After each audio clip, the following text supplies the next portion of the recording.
إن الحمد لله نحمده ونستعينه ونستغفره ونعوذ بالله من شرور أنفسنا ومن سيئات أعمالنا ومن يهده الله فلا مضل له ومن يضلل فلا هادي له ونشهد أن لا إله إلا الله وحده لا شريك له ونشهد أن محمدا عبده ورسوله يا أيها الذين آمنوا اتقوا الله حق تقاته ولا تموتن إلا وأنتم مسلمون يا أيها الناس اتقوا ربكم الذي خلقكم من نفس واحدة وخلق منها زوجها وبث منهما رجالا كثيرا ونساء واتقوا الله الذي تساءلون به والأرحام إن الله كان عليكم رقيبا يا أيها الذين آمنوا اتقوا الله وقولوا قولا سديدا يصلح لكم أعمالكم ويغفر لكم ذنوبكم ومن يطع الله ورسوله فقد فاز فوزا عظيما أما بعد فإن أصدق الحديث كتاب الله وخير الحدي حدي محمد صلى الله عليه وسلم وشر الأمور محدثاتها وكل محدثة بدعة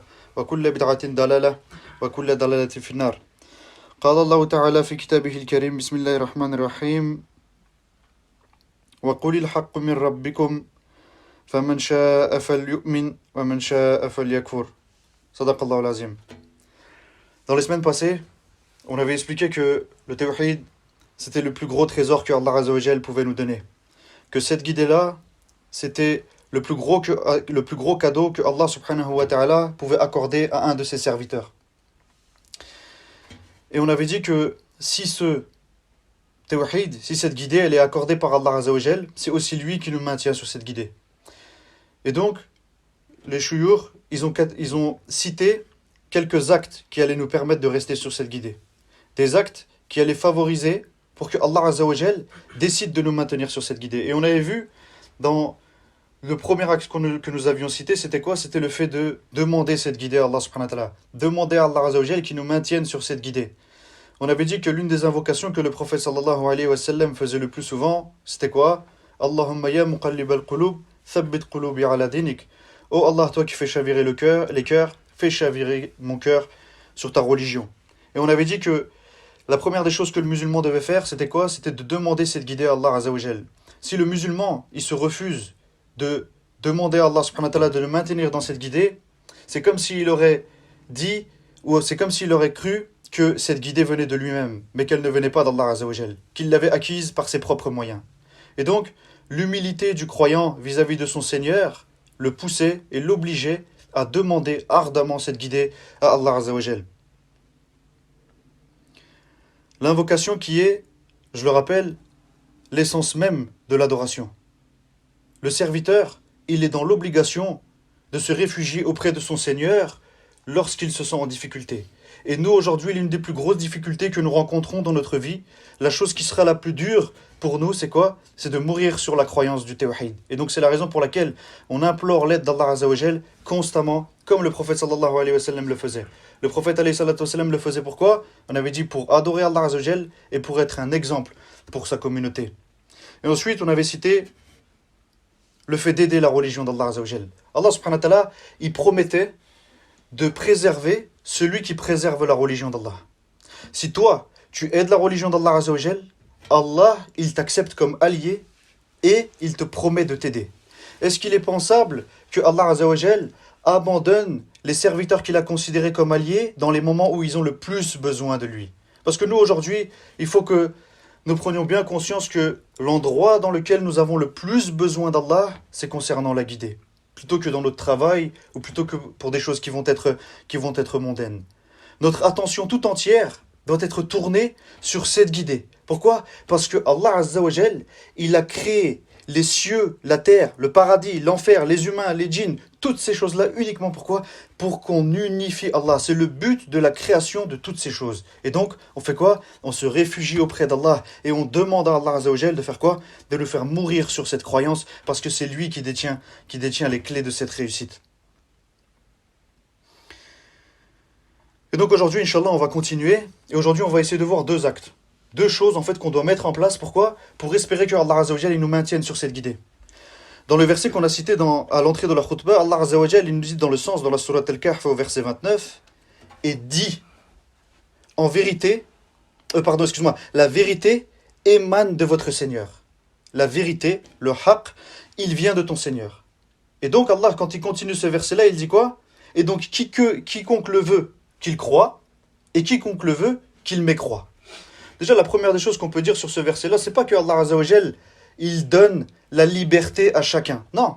En fait, Allah subhanahu wa ta'ala, ici, par ce verset-là, en vérité, il est en train de menacer le kafir qui décide de ne pas croire. Parce que c'est comme si, moi, je venais et je te disais, fais telle chose. Si tu veux, tu le fais. Si tu veux, tu le fais pas. Mais si tu le fais pas, je te tue. Ça, c'est pas que je te laisse le choix. Eh bien là, il en est de même pour Allah Azza wa Jal. Et Allah subhanahu wa ta'ala, dans le début du verset, il nous dit quoi? En vérité, la vérité plutôt, pardon, émane. Ça veut dire qu'elle vient de ton Seigneur.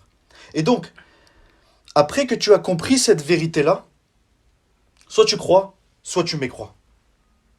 Donc ici, en fait, Allah subhanahu wa ta'ala, il est en train de nous faire comprendre quoi? Que toi, tu as une vérité à comprendre. Toi, tu as une vérité à apprendre. Toi, tu as une vérité à lire. Tu as une vérité à concevoir, à comprendre. Pourquoi? Pour que tu puisses croire. Parce que comment est-ce qu'aujourd'hui tu peux prétendre croire à une chose qu'en fait tu ne connais pas? Est-ce que c'est logique? Moi, je crois à une chose. Le but de ma vie, c'est d'accomplir une chose, mais que je ne connais pas. C'est impossible. Et donc, c'est pour ça que les savants, ils ont dit quoi? Essentiellement le Cheikh Ibrahim, parce que, comme je vous l'ai dit, ça s'est tiré d'une risale du Cheikh Ibrahim Radban. Il dit quoi? Il dit que toi, si tu veux rester sur la guidée, il faut que tu aies la science. Il faut que tu apprennes la religion d'Allah Azza wa Jal. Il faut que tu connaisses le tawhid d'Allah subhanahu wa ta'ala.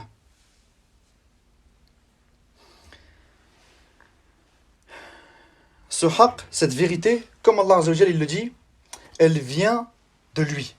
Donc ça veut dire qu'elle vient de lui et de son prophète. Parce que le prophète sallallahu alayhi wa sallam, il ne parle pas de son propre nefs, mais il parle sous le contrôle d'Allah Azza wa Jal. Ce qui sort de sa bouche, c'est de la révélation. Et donc nous, on doit faire quoi? On doit étudier le livre d'Allah Azza wa Jal et la sunna du prophète sallallahu alayhi wa sallam en basant notre compréhension à la compréhension des pieux prédécesseurs. Mais nous, surtout de notre période, de nos jours, on ne peut pas être des musulmans qui vont vivre sans constamment apprendre les moindres détails de notre religion, les moindres détails de notre tawhid. Pourquoi? Parce qu'il faut qu'aujourd'hui on prenne conscience que nous, on ne vit pas sous le califat de Omar ou alors sous le califat des califes bien guidés. Non. Aujourd'hui, nous, on vit dans une période dans laquelle autour de nous, on n'a pas de chouyour. Dans laquelle autour de nous, ceux qui sont considérés comme étant des savants, ceux qui sont considérés comme étant des professeurs, ils appellent à l'égarement. Nous, les musulmans d'aujourd'hui, il faut qu'on prenne conscience de cela. Il faut qu'on se dise que nous, malgré notre faible niveau, eh bien, on a une charge qui est lourde. C'est quoi cette charge? C'est qu'on doit aller chercher de nous-mêmes tous ces sujets-là. Aujourd'hui, on est dans une période dans laquelle les mouchriks et les koufars, ils font quoi? Ils vont chercher, ils vont passer leur temps, ils vont s'épuiser, ils vont utiliser leur énergie pour faire quoi? Pour trouver, pour chercher des ambiguïtés, pour chercher des ambiguïtés à mettre dans le cœur des musulmans concernant leurs croyances. Et donc nous, si aujourd'hui on fait comme si on ne voyait pas cette réalité, et qu'en fait on vit notre religion comme si tout était tout beau, tout était tout beau, tout était tout rose, eh bien en vérité on serait que dans une illusion, et le fait que nos pieds vont glisser de cette voie-là serait qu'une question de temps. Omar ibn al-Khattab, radiallahu anhu, il dit dans une parole qui est rapportée par Ibn al-Qayyim dans Al-Fawaid, lorsqu'il y aura dans la communauté des gens qui ne connaissent pas la jahiliya, c'est-à-dire qui ne connaissent pas le kufr, qui ne connaissent pas c'est quoi le shirk, qui ne connaissent pas c'est quoi l'innovation, eh bien Omar ibn al-Khattab il dit les nœuds de l'islam, c'est-à-dire les nœuds qui vont protéger l'islam, eh bien ils vont se défaire un à un. Parce que toi, si tu ne connais pas ce dont de quoi tu dois te protéger, c'est-à-dire que toi aujourd'hui tu dois te protéger d'une chose, mais si tu ne connais pas son réel danger, tu ne pourras jamais te préserver de cette chose-là. C'est-à-dire que toi je peux venir et je peux te dire qu'il faut que tu te préserves du feu ou alors d'un autre danger, mais si toi tu ne connais pas réellement le véritable danger du feu, tu ne pourras pas te préserver d'une manière optimale. Tu vas dire ok, je vais faire attention, mais si tu ne sais pas que le feu peut te tuer, le feu peut te brûler, eh bien tu ne vas pas faire attention comme il se devrait. Et donc toi, tu es obligé aujourd'hui de nos jours, si tu veux rester sur la guidée, si tu veux espérer rester sur la guidée, il faut que tu connaisses tous les détails de ta croyance. Malheureusement, c'est une charge qui est lourde pour nous, mais on doit connaître les réponses aux ambiguïtés. Les gens aujourd'hui sur notre tawhid, lorsqu'on va prêcher des choses qui sont claires du livre d'Allah Azza wa Jal, ils vont venir et avec des pincettes, ils vont faire quoi? Ils vont essayer d'en sortir des ambiguïtés. Si toi tu n'es pas armé face à cela, eh bien ne crois pas que tu vas rester ferme sur ton dîn. On doit être armé face à cela. On doit savoir toutes ces choses-là. Malgré que c'est des choses qui, en vérité, des fois, elles peuvent nous dépasser. Parce qu'on est des awam, on est des gens de la masse. Eh bien, on doit faire quoi? On doit s'efforcer. Continuellement. Continuellement, on doit s'attarder sur quoi? On doit s'attarder sur l'apprentissage du tawhid et l'apprentissage des choses qui vont protéger ce tawhid. Aujourd'hui, on est unanime à dire que nous, on vit dans une période dans laquelle on tient notre islam dans nos mains comme si on tenait une braise. Donc c'est difficile. Il y a du shirk de toutes parts. On sait aujourd'hui qu'on vit dans une période qui est similaire à la situation que le prophète sallallahu alayhi wa sallam a citée lorsque l'homme va coucher croyant et va se réveiller mécréant. Et vice versa. Et donc nous, vu qu'on sait cela, vu qu'on sait que notre religion aujourd'hui, elle est dure à maintenir entre ses mains, eh bien il faut que nous ayons des outils pour nous protéger notre tawhid. Et ces outils-là, les frères, c'est la science. Ces outils-là, c'est la science. Aujourd'hui, tu tiens cette braise de l'islam dans la main, eh bien tu dois te protéger pour pas que cette braise te crame. Tu dois avoir des outils pour pouvoir tenir cette braise. Sinon, tu vas te faire mal. Sinon, ça sera intenable. À la moindre ambiguïté, tu vas glisser. Et regardez, subhanallah, on est musulmans depuis un certain moment, pour certains plusieurs années, et depuis qu'on est rentré dans l'islam, on n'est que en train d'apprendre des réponses face aux ambiguïtés. Subhanallah, regardez la vie du musulman aujourd'hui au XXIe siècle. À l'époque, tu étais musulman, alhamdoulilah, il y avait les savants qui étaient là, il y avait l'État, même avant les savants, il y avait l'État qui était là pour protéger les musulmans des ambiguïtés, des innovateurs, du shirk, du machin, des koufars, de toutes ces choses-là. Il y avait tout ça pour les protéger. Ça veut dire les gens, ils étaient là, musulmans. Ils connaissaient pas toutes ces ambiguïtés que nous, on connaît. Ils connaissaient peut-être pas les réponses de toutes ces ambiguïtés, parce que ça n'existait pas. Il y avait les savants qui étaient là dans tous les coins de rue. Et aujourd'hui, regardez, subhanallah, les musulmans du 21e siècle, des awam comme nous, des gens qui connaissent rien, on doit savoir toutes ces choses-là. On doit être armé. On doit être armé pour pouvoir faire face à cela. Parce que l'État n'est plus là pour nous protéger. Parce que les savants ne sont plus là pour nous protéger. Ou alors, bien sûr, il y en a, alhamdoulilah, qui font le travail, mais c'est plus comme avant. Et donc, on doit être armé. On doit être armé. Sinon, on pense qu'on va pouvoir protéger notre tawhid parce qu'on a appris, voilà, faut renier le tarot, bah, c'est simple, machin. Non. Et d'ailleurs, on le voit avec des personnes qui vont apprendre l'islam petit à petit. Lorsqu'ils vont être dans une recherche, ils vont comprendre en général le tawhid. Ils vont entendre une ambiguïté à droite, ils vont commencer à pencher vers la droite. Ils vont entendre une ambiguïté à gauche, ils vont pencher vers la gauche. Pourquoi ? Parce qu'ils ne sont pas assez armés. Ils sont pas assez armés. Aujourd'hui, quand on regarde notre géographie, on voit que la plupart des gens, ils ne sont pas musulmans. Malheureusement, ça c'est un constat. Et on l'a déjà vu plusieurs fois pourquoi ils ne l'étaient pas. Et face à ce constat, il faut qu'on se demande, mais pourquoi ces gens-là ne sont pas musulmans ? Il y a plusieurs raisons, il y a plusieurs kufrs, il y a plusieurs shirk qu'ils commettent. Mais quand on regarde la raison principale, l'une des raisons principales, c'est quoi ? C'est le fait que ces gens-là sont ignorants. Ils ne connaissent pas le tawhid. Ils ne connaissent pas c'est quoi le shirk. Ils ne savent pas c'est quoi une adoration. Ils ne savent pas c'est quoi le tarout. Et donc de ce fait, lorsque toi tu lui expliques le tawhid, il te dit mais qu'est-ce que tu racontes ? Moi j'ai pas adoré autre que Allah, je me prosterne que devant Allah. Moi qu'est-ce que tu me racontes ? Il a pété. Il a pété une durite. Il est devenu fou. Et donc ces gens-là, s'ils sont dans le kufr, s'ils sont dans le shirk, c'est à cause de leur ignorance, qui n'est pas une excuse bien sûr. Et donc si nous, on se permet justement de ne pas acquérir cette science, de ne pas être continuellement dans l'objectif de comprendre vraiment les fondements de cette religion, jusqu'au point où ça devient un mode de vie automatique, eh bien nous aussi on risquerait de finir comme eux. Si on accepte l'ignorance, eh bien il n'y a pas d'échappatoire, on va finir comme ces gens-là. Aujourd'hui, ces gens-là qu'on regarde et qu'on leur reproche justement leur ignorance, à cause du fait bien sûr qu'ils se sont détournés du rappel d'Allah, leur ignorance, eh bien si nous, on se refuse de faire des efforts dans l'apprentissage de nos fondements, eh bien qu'est-ce qui se passera ? Eh bien on tombera dans la même situation qu'eux, qu'Allah Azza wa Jalla nous en préserve. Et comme on l'a dit, il faut que nous on fasse quoi ? Comme Omar ibn al-Khattab radhiyallahu anhu, il a dit, lorsqu'il y aura des gens dans cette communauté qui ne connaîtront pas la jahiliya, eh bien l'islam va se défaire. Parce que les gens en fait aujourd'hui ils ont appris quoi ? Ils ont appris voilà, l'islam c'est quoi ? C'est les 5 prières, c'est le jeûne, c'est le zakat, etc. etc. Et quand tu vas leur parler de shirk, ils ne savent pas c'est quoi. Quand tu vas lui demander c'est quoi un mushrik, il ne sait pas c'est quoi.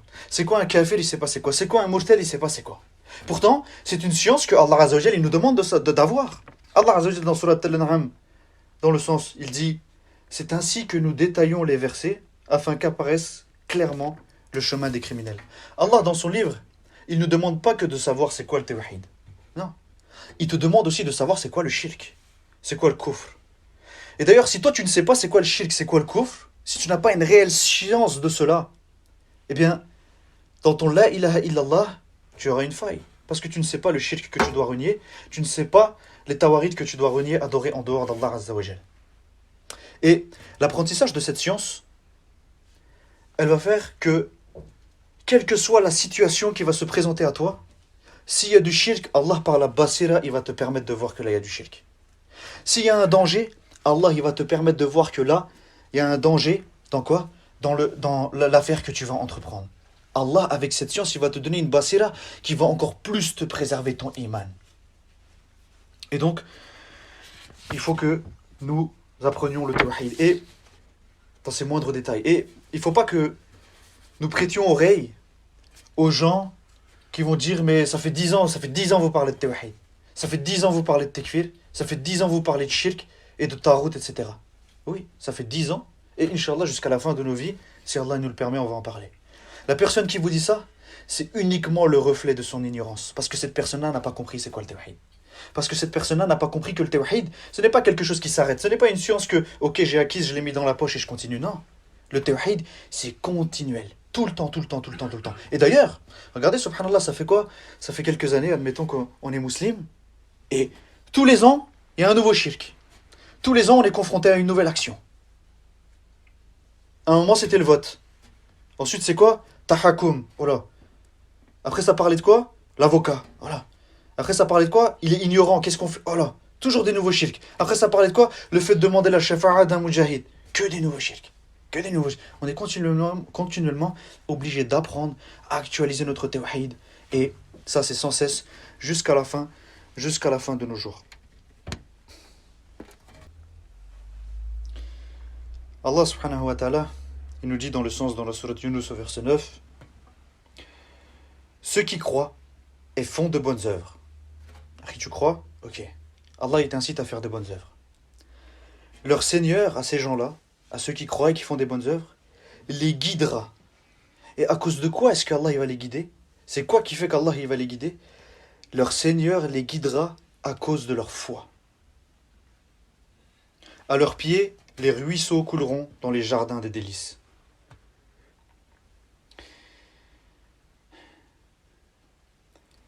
Juste le fait que toi tu as la foi, que tu as une sincérité dans la foi que tu as en Allah, eh bien c'est une cause pour que Allah Azza wa Jal, il te guide encore plus sur son sentier. Et ici le point qui ressort c'est quoi? C'est que nous, lorsqu'on dit la ilaha illallah Muhammadur Rasulullah, lorsqu'on dit que nous on adore exclusivement Allah, que nous on renie tout ce qui est adoré en dehors de lui, que nous on renie les tawarit et qu'on se prend point pour divinité les uns les autres, et que nous pratiquons le tekfir sur les mushrikin, eh bien si nous sommes sincères dans cela, Allah il va nous augmenter notre guidance. Et pour voir si nous sommes sincères dans cela, eh bien en fait on doit regarder quelle priorité a le tawhid dans notre vie.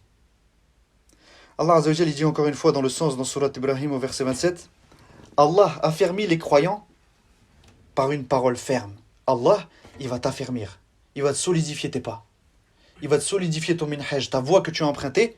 Avec quoi? Avec une parole ferme. Cette parole, c'est quoi? C'est la parole du la ilaha illallah. C'est la parole du tawhid. Et Allah, il continue en disant dans le sens qui va te raffermir dans la vie présente et dans l'au-delà, tandis qu'il égare les injustes et Allah, il fait ce qu'il veut. Ici, c'est une promesse d'Allah, donc on doit se réjouir. C'est quoi cette promesse? Que Allah, il va raffermir les croyants avec la parole, avec le tawhid, avec l'engagement que tu as pris auprès d'Allah Azza wa Jal, cet engagement que tu as signé. Eh bien, Allah Azza wa Jal, si tu l'as vraiment signé, si tu es vraiment sincère avec Allah, si dans ta vie la priorité, avant toute chose, c'est le tawhid, Allah il te fait la bonne annonce, Allah il va te raffermir les pas sur terre et dans l'au-delà, donc tu n'as plus rien à craindre. Si toi, tu as le tawhid, si toi, tu vas auprès d'Allah Azza wa Jal avec le tawhid, et si tu mènes une vie avec le tawhid, tu n'as besoin de rien d'autre. Rien d'autre. Juste le tawhid, ça suffit pour que Allah Azza wa Jal t'affermisse sur terre et dans l'au-delà. Et après avoir entendu une telle promesse, comment est-ce qu'il est possible que le musulman mette le tawhid en second plan? Il a une affaire dans sa vie, même si cette affaire, elle va entacher son tawhid, eh bien il fait quoi? Il met le tawhid de côté et il va continuer à faire cette affaire. Le musulman doit avoir dans le centre de sa vie, la colonne vertébrale de sa vie, ça doit être le tawhid. Dans tout ce qu'il va faire, dans tous les agissements qu'il va avoir, il doit regarder, attends, est-ce qu'il y a un impact sur mon tawhid? Est-ce qu'il y a un impact dans la promesse que moi j'ai fait avec Allah? Ou alors est-ce qu'il y a le risque qu'il y ait un impact? Est-ce qu'il y a un doute? Toutes les décisions que tu vas prendre, tu vas les prendre en fonction de ton tawhid. En fonction des conditions du la ilaha illallah. En fonction du pacte que tu as fait avec Allah Azza wa Jal. Quand tu vas te marier selon le tawhid. S'il n'y a pas le tawhid, tu mets ça de côté, tu passes à autre chose. Tu ne peux pas prioriser autre chose avant ton tawhid. Lorsque tu vas travailler, s'il y a un risque qui risque d'entacher ton tawhid, tu dois le délaisser. Ça, c'est le musulman. C'est le musulman qui est sincère avec Allah. Celui qui agit d'une manière contraire à ce qu'on est en train de dire, c'est-à-dire celui qui, plutôt que de prioriser le tawhid, il priorise d'autres choses, que ce soit son enfant, son épouse, son travail, son lieu d'habitation, tout. Il n'y a rien qui peut venir avant le tawhid, rien du tout. Celui qui fait cela, celui qui priorise autre chose à la place du tawhid et met le tawhid du côté où il le retarde un petit peu, ou alors il ne le prend pas trop en considération, ça c'est le reflet du manque de sincérité qu'il a lorsqu'il prétend la ilaha illallah. Celui qui prétend la ilaha illallah, il a réellement compris c'est quoi le tawhid. Il a réellement compris quoi? La valeur de cette chose-là. Et il a compris que tout son mode de vie, il doit être calqué par rapport à cela. Donc maintenant, comment il est imaginable que malgré qu'il prétend avoir compris cela, il va mettre le tawhid de côté pour faire certaines choses. Certains actes qui vont peut-être lui apporter du bien dans la dunya ou... Comment c'est possible? Ça, c'est le reflet du manque de sincérité dans sa parole. Comment est-ce que le musulman aujourd'hui, lorsqu'il va établir des amitiés, il va mettre le tawhid de côté? C'est pas possible. Dans tout, il doit prioriser le tawhid. Tout.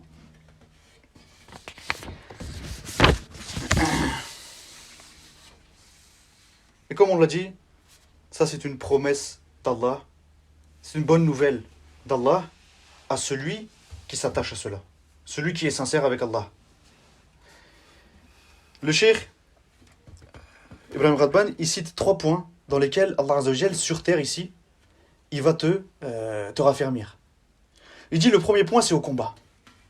Ok, toi peut-être que tu combats pas, c'est une chose. Mais des fois tu te retrouves dans des situations de confrontation qui te mettent mal. Quand tu dois parler à quelqu'un de la famille et t'es gêné, il est hargneux, il est méchant, il crie, il va t'agresser, il va te taper, ça va te faire des problèmes. Tu vois, dans ces moments-là où t'es gêné de prêcher le tawhid, où en fait tu te dis, oh là c'est mieux, je vais me taire, parce que voilà, Shaitan il vient, il te met des west-west, t'as ton nefs, t'as toutes ces choses-là. Allah il te dit, si toi t'es sincère dans la ilaha illallah, tu vois, dans ces moments-là que tu détestes, ou alors dans les moments où les tawarit ils tapent à ta porte, et que tu vas te retrouver dans des situations très très très complexes, Allah il te dit que là-bas il va te raffermir. C'est le moment où on a le plus besoin d'Allah. Et Allah, il va te raffermir. Pourquoi? Parce que tu as été sincère dans cette parole. Le deuxième point que le cheikh cite, c'est quoi? C'est il va te préserver. Subhanallah, regardez les frères. Nous aujourd'hui, ce qu'on craint le plus, c'est de tomber dans la mécréance. Ce qu'on craint le plus, c'est que dans nos actes, il y a une trace de shirk. Subhanallah. Dans nos actes, il y a une trace de kufr. Oh là là, ça c'est le pire cauchemar qui peut exister. La pire chose qui peut exister. Et le cheikh il dit quoi? Le deuxième point c'est quoi? Allah, il te préservera de commettre des actes de shirk et de kufr. La solution elle est là. Tu es sincère avec Allah. Priorise le tawhid. Le tawhid avant tout. Le tawhid avant la satisfaction des gens de ta famille. Le tawhid avant la satisfaction de ta famille, de ton épouse, de ton enfant, de ton frère, de ta sœur. Priorise le tawhid. Et imagine le raffermissement d'Allah lorsqu'il va te préserver de faire des actes de shirk et de kufr. Et le troisième point, Allah, il t'apaisera dans les moments d'épreuve. Parce qu'aujourd'hui, on sait que c'est facile de parler parce qu'on n'est pas forcément éprouvé. Voilà, on est dans une aisance, on est un peu tranquille et c'est facile de dire voilà, l'autre là-bas c'est un café, l'autre c'est un tarot, moi mes alliés c'est les musulmans, mais moi je veux la loi d'Allah, etc. C'est facile. Et on sait, on a conscience que dans le moment d'épreuve, ça ne va pas être aussi facile. Tu veux le soutien d'Allah? Tu veux qu'Allah il te raffermisse sur ces moments-là? Priorise le tawhid dans ta vie. Ne va pas vers une chose alors que tu as un doute que ça peut entacher ton tawhid, c'est pas possible. C'est inimaginable. C'est inimaginable. C'est qu'en fait, on n'a rien compris à la valeur du tawhid. Le cheikh Ibrahim, il dit quoi? Il résume cela dans une phrase, mashallah. Il dit Allah éprouve son serviteur avec sa foi. D'accord? Donc nous, on va être éprouvés. et son tawhid pour tester sa sincérité. Les épreuves qu'Allah Azza wa Jal, il te met, lorsqu'il t'éprouve avec ta foi, ou avec ton tawhid, ou avec les engagements que tu as pris avec Allah, le la ilaha illallah, toutes tes paroles que tu as dites, eh bien c'est quoi? C'est pour tester ta sincérité. Parce que tout le monde peut le dire. Tout le monde le dit, ce truc-là. Mais Allah, il va t'éprouver. Pour voir, attends, est-ce qu'il est vraiment sincère? Et il continue, le cheikh, il dit, si le serviteur a été sincère dans la foi qu'il prétend, alors Allah va lui permettre de réussir cette épreuve conformément au verset. C'est la parole, Akhi. Si toi tu respectes vraiment ta parole avec sincérité, le cheikh il dit que les épreuves là, facile. Allah il va te les faciliter. Mais si, il continue le cheikh, mais si, dans sa foi qu'il prétend, il y a un manque de sincérité, alors Allah ne lui raffermira pas ses pas et ce sera la cause de son égarement. Si toi, ton la ilaha illallah, tu y tiens coûte que coûte, et que tu prends tout le monde en face, la planète entière en face, tu n'as plus rien à craindre. Allah, il est avec toi. Et Allah, il va te maintenir sur cette voie. Et des fois, on va voir des gens qui étaient peut-être musulmans, on va les voir parler de certains sujets, on va se dire, subhanallah, c'est un lion. Oh là, tu vas l'entendre parler, tu vas avoir honte de ta foi. Tu vas dire, waouh, moi je suis loin. Le gars, il parle, mais laisse tomber. C'est trop. En fait, il a une foi, elle est top niveau, tu te dis. Subhanallah. Et quand tu regardes les agissements, le tawhid, il est mis de côté. Ça priorise autre chose que le tawhid. Il y a un petit truc de la dunya. Ouais, c'est vrai le tawhid, mais bon, ça met de côté. Subhanallah. Et donc, tu te dis, ça le constat que je fais comme ça, c'est pas pour le critiquer, non. C'est pour qu'on se dise, oh là, subhanallah, faut pas qu'on soit comme ça. Parce que ça, c'est des leçons. Et tu te dis, mais c'était un lion. Mais subhanallah, franchement, j'avais honte de ma foi quand il parlait. Je me disais, ouais, il a un niveau de ouf. Mais dès qu'il se passe des petits trucs, hop, le tawhid, il met de côté, bon, c'est compliqué, etc. Ça, c'est quoi, les frères? C'est le reflet d'un manque de sincérité. C'est le reflet d'un manque de sincérité. Et ça, c'est résumé dans la parole du cheikh Ibrahim, parce que des fois, on n'arrive pas à comprendre. On se pose des questions, on se gratte la tête, on se dit, mais non, c'est pas possible. C'est pas possible. Ça, c'est le reflet d'un manque de sincérité. Et donc le cheikh, il continue, et comme on l'a dit dans le verset, Allah Azza wa Jal, il dit quoi? Il dit qu'il va te raffermir sur terre et dans l'au-delà. Et donc on a vu sur terre les 3 points, et concernant l'au-delà, le cheikh il cite 4 points. Et il dit, c'est 4 possibilités, 4 éventualités. C'est pas genre c'est comme ça, mais le cheikh en fait il cite 4 éventualités. Il dit la première c'est quoi? C'est dans la tombe. Akhito, aujourd'hui tu prends juste le bab dans les livres de hadith, le chapitre de la tombe, tu flippes. Tu flippes, tu dis mais c'est impossible. C'est impossible. C'est impossible de résister à ça, de vivre, de lire, ça te fait peur. Et bien le cheikh il est en train de te dire quoi? Tu as été ferme dans ton la ilaha illallah, cette parole ferme que Allah il te demande, tu l'as entre les mains, et la tombe, Inch'Allah, tranquille. Allah s'il te dit qu'il va te raffermir, t'as plus rien à craindre. Allah il te raffermit. Le deuxième point il dit quoi? C'est le pont Sirat. Le pont Sirat c'est une des scènes les plus effrayantes du jour du jugement. Et c'est l'endroit où on aura le plus besoin de raffermissement. Sur un pont aussi fin qu'un cheveu, subhanallah, Allah il te raffermit. Pourquoi? Parce que tu vois, malgré toutes les difficultés, malgré le fait que tous les gens autour de toi, en fait, ils mettent le tawhid de côté, ils te traitent de fou, de ceci, cela, malgré le fait que tu perds de l'argent, malgré que ta famille te déteste, malgré du fait que tu n'as plus d'amis, malgré que tu deviens un miskin, c'est pas notre cas, hein. Mais si tu l'es et si tu restes ferme, Allah il te raffermit. Allah il va abandonner son allié. Alors que malgré toutes ces difficultés, toi tu as priorisé le tawhid, Allah il va abandonner son allié. Non, impossible. Impossible. Le troisième point, le cheikh il cite, c'est que Allah, il va te préserver des châtiments. Le châtiment le plus faible, celui de Abu Talib, les pieds sur une braise et le cerveau qui bout. Inimaginable. On dit ça c'est le plus faible. J'ai même plus envie d'entendre les autres châtiments. J'ai même plus envie de voir, j'ai trop peur. Eh bien, il te dit quoi? Si Allah il décide de te raffermir dans l'au-delà, plus de châtiment. Plus de châtiment. Et ça rappelle le hadith de la conversation secrète. Le jour du jugement, Allah Azza wa Jal, il va rapprocher un serviteur de lui. Il va le couvrir et ils vont parler de manière secrète. Allah Azza wa Jal, là-bas, il va dire quoi? Il va dire, oh mon serviteur, est-ce que tu te rappelles de ce péché? Est-ce que tu te rappelles de celui-là? Est-ce que tu te rappelles de ce péché? T'avais fait ça, ce péché, ce péché? Le serviteur, il va dire, oui, Allah, moi je me souviens de tout ça. Et le prophète, alayhi salam, il dit quoi? Il dit que là-bas, le serviteur, il va penser qu'il est foutu. Ça y est, oh là, Allah, il lui cite tous ses péchés, il est foutu. Ça y est, c'est terminé. Allah subhanahu wa ta'ala, il dit quoi? De la même manière que j'ai couvert tes péchés sur terre, eh bien, aujourd'hui aussi, je les couvre, ça y est, c'est fini, il n'y a rien pour toi. Allah, il l'a raffermi. Il avait des péchés, on a des péchés. On a des erreurs. Mais cet homme-là, c'est quoi? C'est un muwahhid. Et Allah Azza wa Jal, sa grâce pour les muwahhid, elle est énorme. Et son châtiment pour les mouchites, il est énorme aussi. Donc ça, on a dit, c'est le troisième point que le cheikh cite par rapport au raffermissement dans l'au-delà. Et le quatrième point que le cheikh cite, c'est quoi? C'est le fait que Allah Azza wa Jal, il va soulager le jugement de cet homme-là. De celui qui aura été ferme sur sa parole de tawhid et qui va dénouer sa langue. C'est-à-dire là-bas, en fait, quand il va être jugé, il ne va pas bégayer. Non. Allah, il va lui faciliter, il va l'apaiser, et il va pouvoir faire son jugement tranquille. Subhanallah. Et donc, c'est quoi ce point-là qu'on a vu, les frères, Inch'Allah? C'est quoi? Prioriser le tawhid. Prioriser. Quand on a un choix à faire dans notre vie, ce choix, il va être en conformité avec le tawhid. Si le tawhid, si l'unification d'Allah Azza wa Jal, si notre la ilaha illallah va être mis en danger, on le met de côté, on oublie, même si on perd des millions, même si on perd les choses qui sont les plus chères, ici dans la dunya. Il n'y a rien qui justifierait de repousser le tawhid, de mettre de côté le tawhid ne serait-ce qu'un seul instant. Parce que le tawhid ne s'arrête jamais. Le tawhid, c'est la plus grosse richesse que nous avons entre les mains, et on demande à Allah Azza wa Jal de nous maintenir cette richesse et de nous corriger nos erreurs si nous avons des erreurs là-dessus.